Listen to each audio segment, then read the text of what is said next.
नमस्ते दोस्तों। आज की कहानी सिर्फ एक कहानी नहीं बल्कि भावनाओं का वो समंदर है जो अक्सर बंद दरवाज़ों के पीछे छुपा रहता है। यह कहानी है रोहन और उसकी भाभी स्वाति की।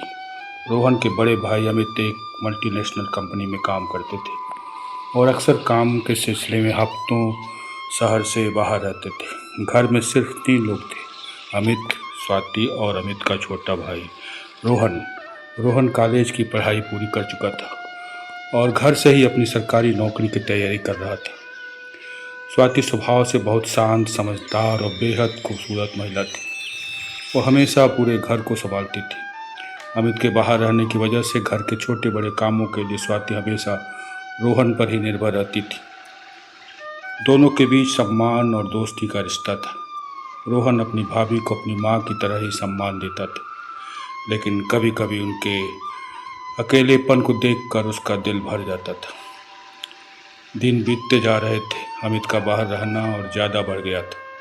अब वह महीने में सिर्फ 2 या 3 दिन के लिए घर आता था। स्वाति दिन भर घर के कामों में व्यस्त रहती, लेकिन शाम के होते ही घर में एक अजीब सा सन्नाटा पसर जाता था। एक दिन शाम को बहुत तेज बारिश होने लगी। बिजली कट चुकी थी, पूरा घर अंधेरे में डूब गया था। स्वाति रसोई में मोमबत्ती ढूंढ रही थी कि अचानक उसका पैर फिसल गया। उसके मुंह से एक हल्की सी चीख निकली। तभी रोहन, जो अपने कमरे में पढ़ रहा था, तुरंत दौड़कर रसोई में पहुंचा। अंधेरे में उसने स्वाति को गिरने से बचा लिया। स्वाति रोहन की बाहों में थी। उस पल दोनों की सांसें बहुत तेज चल रही थी। मोमबत्ती की मध्यम रोशनी में रोहन ने देखा कि स्वाति की आंखों में एक अजीब सा सूनापन और डर था। रोहन ने धीरे से उसे संभाला और सोफे पर बैठा दिया।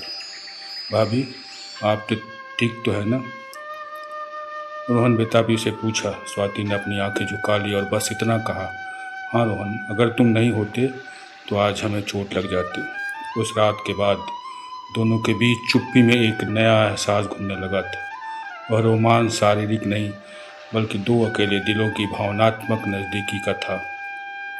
अब रोहन स्वाति भाभी का और भी ज़्यादा ध्यान रखने लगा। जब भी स्वाति रसोई में काम करती, रोहन वहाँ जाकर बैठ जाता और उनसे मीठी मीठी बातें करने लगता।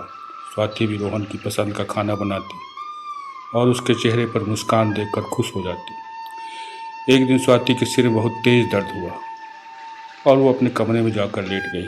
रोहन कमरे में आया और बिना कुछ सोचे समझे उसके सिर के पास बैठ गया। उसने धीरे से अपने हाथों से स्वाति का सिर दबाना शुरू कर दिया। स्वाति ने पहले तो मना करना चाहा, लेकिन रोहन के हाथों के स्पर्श में जो सुकून था उसने स्वाति के सारे दर्द को मिटा दिया।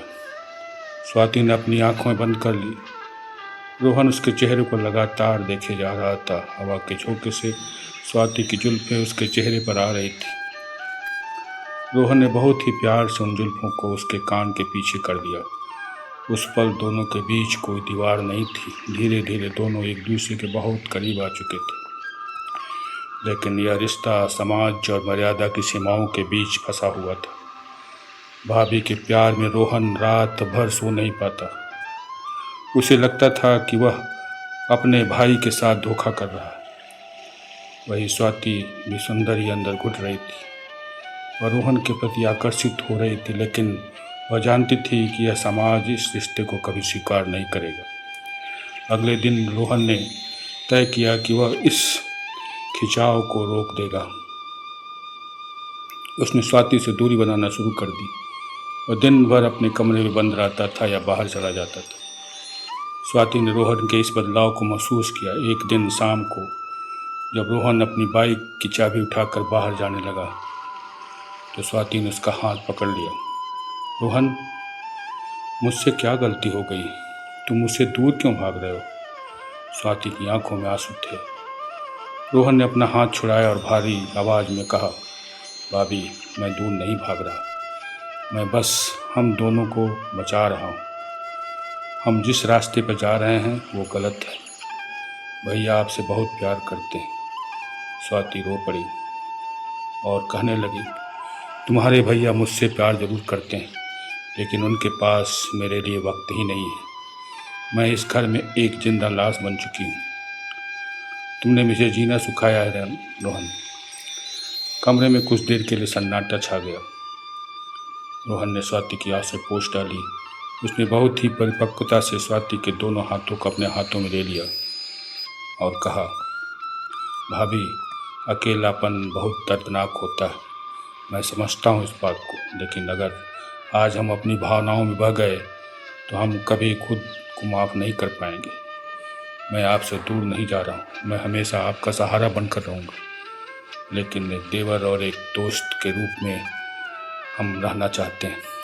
हमें भैया से बात करनी होगी, उन्हें बताना होगा कि आपको उनकी ज़रूरत है। स्वाति की रोहन की बातों में एक सच्चाई दिखने लगी और समझदारी भी दिखाई दे रही थी। उसने महसूस किया कि रोहन का प्यार उनके लिए एक वासना का नहीं था, बल्कि सच्चे सम्मान का था। स्वाति ने खुद को संभाला और मुस्कुराकर सिर हिला दिया। कुछ दिनों बाद अमित घर आया। रोहन और स्वाति ने उनसे बैठकर बात की।